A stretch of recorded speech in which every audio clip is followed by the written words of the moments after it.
Hello friends, কেমন আছো সবাই? আশা করছি ভালো আছো। তো আজকে আমি তোমাদের একটা নতুন চ্যাপ্টার শুরু করব, যেটার নাম হচ্ছে অনুপাত ও সমানুপাত। এই চ্যাপ্টারে আমরা অনুপাত কাকে বলবো। দেখো, অনুপাত আমরা কাকে বলবো। অনুপাত মানে হচ্ছে যে ধরো আমি একটা মিষ্টি জল তৈরি করব, ওই মিষ্টি জলে আমি কি কি দিব। ধরো আমি 2 লিটার জল দিলাম আর 1 কেজি চিনি দিলাম। তো এখানে 2 লিটার কি দিলাম, জল দিলাম, আর এখানে 1 কেজি চিনি দিলাম। তো এটা হয়ে গেল আমার কাছে অনুপাত, মানে 2:1। আর অনুপাত আমরা কি করি, এই চিহ্ন দ্বারা ডিনোট করি। এটা হচ্ছে আমার কাছে অনুপাত, এটা হচ্ছে আমার কাছে অনুপাত। এবার আমি যদি ধরি যে একটা A:B যদি একটা অনুপাত হয়, তাহলে এটাকে আমরা লিখতে পারি A/B। বুঝতে পারলে? তোমরা বলবে দাদা বুঝতে পারলাম না, আর একটু ভালো করে বোঝাও। যে ধরো 2:3 একটা অনুপাত আছে, এটাকে আমরা কি লিখতে পারি, 2/3 লিখতে পারি। তেমনি 4:5কে আমরা কি লিখতে পারি, 4/5 লিখতে পারি। 9:3কে আমরা কি লিখতে পারি, 9/3 লিখতে পারি। বুঝতে পারলে? এবার আমি একটা অনুপাতকে কি করতে পারি, বড় করতে পারি বা ছোট করতে পারি। এবার বড় কেমন করে করব, এটা আমি ধরো এটা আমি একটা প্রথম অনুপাতটা আমি নিলাম যে 2:3। এই অনুপাতটাকে আমরা বড় কীভাবে করব। অনুপাতের আমরা প্রথম পদটাকে বলবো পূর্ব পদ আর দ্বিতীয় পদটাকে বলবো উত্তর পদ। যদি আমার কাছে A:B যদি একটা আমার কাছে অনুপাত হয়, তাহলে এটা হচ্ছে আমার কাছে কি, পূর্ব পদ, আর বিটা হচ্ছে আমার কাছে উত্তর পদ। একটা অনুপাতের প্রথম পদটা হচ্ছে আমার কাছে পূর্ব পদ, দ্বিতীয় পদটা হচ্ছে আমার কাছে উত্তর পদ। তো এখানে 2:3, এখানে 2 হচ্ছে আমার কাছে কি, পূর্ব পদ, আর 3 হচ্ছে আমার কাছে কি, উত্তর পদ। এবার এই অনুপাতকে আমরা বড় কিভাবে করব, যে পূর্ব পদ আর উত্তর পদকে আমাকে সেম মানে সংখ্যা দিয়ে গুণ করতে হবে। ধরো পূর্ব পদকে আমি 2 দিয়ে গুণ করলাম, পূর্ব পদকে আমি যদি 2 দিয়ে গুণ করি, তো অবশ্যই আমাকে উত্তর পদকেও 2 দিয়ে গুণ করতে হবে। তো এটা আমার অনুপাতটা কি হয়ে যাবে, একটু বড় হয়ে যাবে। এটা হয়ে যাবে 4:6। এবার এটাকে যদি আরও একটু বড় করি, এটাকে যদি আরও একটু যদি বড় করি, তো কেমন করে করব, যে পূর্ব পদ আর উত্তর পদ কী করতে হবে, সেম সংখ্যা দিয়ে গুণ করতে হবে। যদি আমি পূর্ব পদকে যদি 3 দিয়ে যদি গুণ করি, আমাকে উত্তর পদকে কী করতে হবে, 3 দিয়ে গুণ করতে হবে। তো 6 × 3। তো এটা হয়ে যাচ্ছে আমার 3 × 4 = 12:18। বুঝতে পারলে? মানে আমি একটা অনুপাতকে কী করতে পারছি, বড় করতে পারছি, মানে গুণ করে বড় করতে পারছি। এবার আর একটা অনুপাতকে কী করতে পারি, ছোটো বি করতে পারবো। কেমন করে পারবো, যে এটাকে আমি কি করলাম, গুণ করলাম। এবার আমি যদি ভাগ করে দিই, আমি কি করলাম, গুণ করে এত দূর নিয়ে আসলাম।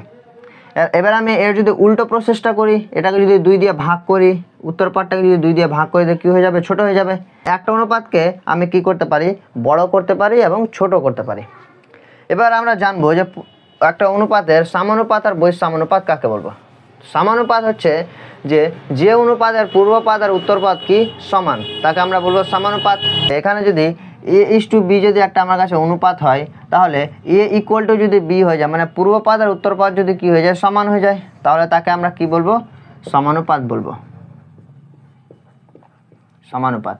এবার একটা যদি এক্সাম্পল নিই, এটা যদি একটা এক্সাম্পল নিই, যেখানে 2:2, এটা কি আমার পূর্ব পদ আর উত্তর পদ দুটো সমান আছে, তো এটা হচ্ছে আমার কাছে কি, সমানুপাত। সমানুপাতটা তো বুঝে গেলাম। এবার বৈষম্যানুপাতটা কি, বৈষম্যানুপাতটা হচ্ছে যে একটা অনুপাতের যদি পূর্ব পদ উত্তর পদের সংখ্যা যদি অসমান হয়ে যায়, কি হয়ে যায়, অসমান হয়ে যায়, তাহলে তাকে আমরা কি বলবো, বৈষম্যানুপাত বলবো, বৈষম্যানুপাত বলবো।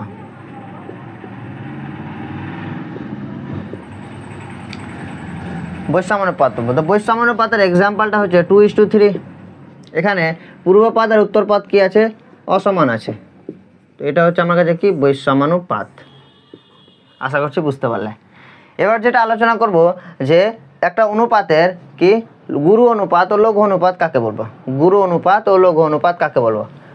গুরু অনুপাত, তো A:B যদি আমার কাছে একটা অনুপাত হয়, তাহলে A/B এর মানটা যদি আমার কাছে 1 থেকে বড় হয়ে যায়, তাহলে এটা হয়ে যাবে আমার কাছে কি, গুরু অনুপাত। খুব সহজ জিনিসপত্র এগুলো।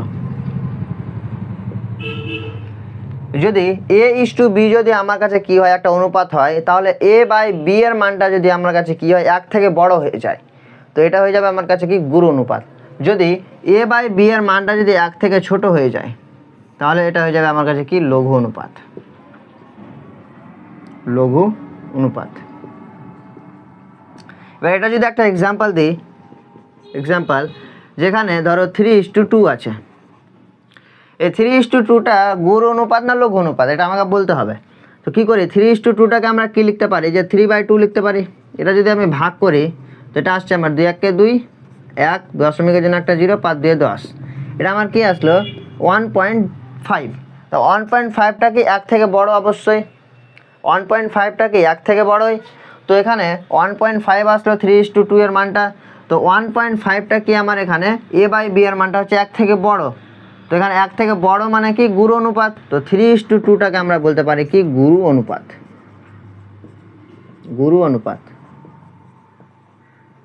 এবার এটা যদি সেম এক্সাম্পল যদি এখানে দিই, আচ্ছা সেম এক্সাম্পল দিব না, সেম এক্সাম্পল দিলে এটা গুরু অনুপাত হবে না।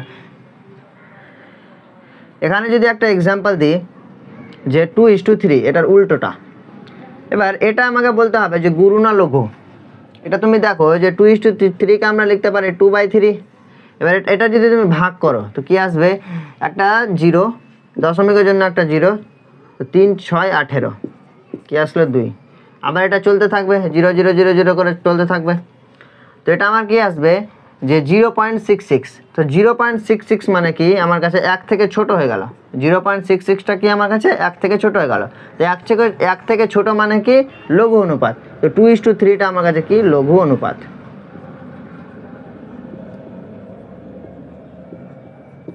লঘু অনুপাত।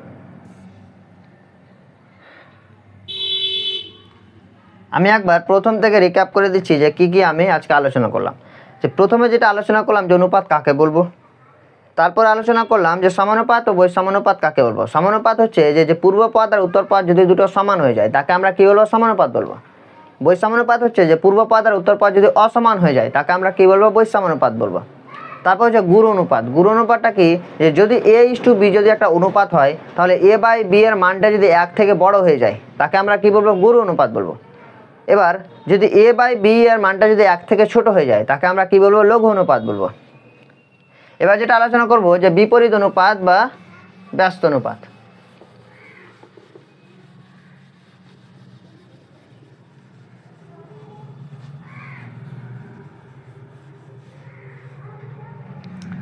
এখানে a:b যদি একটা অনুপাত হয় তাহলে পূর্বপদ উত্তরপদের সঙ্গে যদি কি হয়ে যায়, চেঞ্জ হয়ে যায়, তাকে আমরা কি বলবো, বিপরীত বা ব্যস্ত অনুপাত বলবো। এটা আবার কেমন, যদি b:a হয়ে যায়, a:b যদি আমার কাছে কি হয় b:a হয়ে যায় তাকে আমরা কি বলবো, ব্যস্ত অনুপাত, ব্যস্ত অনুপাত, ব্যস্ত অনুপাত। এখানে একটা যদি এক্সাম্পল দিই যে 2:3 ব্যস্ত অনুপাত কি হবে, অবশ্যই 3:2 হবে। 5:4 এর ব্যস্ত অনুপাত কি হবে, অবশ্যই 4:5 হবে। মানে এখানে আমি কি বুঝতে পারছি যে পূর্বপদ আর উত্তরপদ কি হয়ে যাচ্ছে, পরস্পরের সঙ্গে চেঞ্জ হয়ে যাচ্ছে, মানে পাল্টাপাল্টি হয়ে যাচ্ছে। এখানে 2টা আমার কি ছিল, আগে ছিল, তো 2টা আমার পরে হয়ে গেছে, 3টা আগে চলে এসছে। এরকমভাবে আমার ব্যস্ত অনুপাতটা বার করে।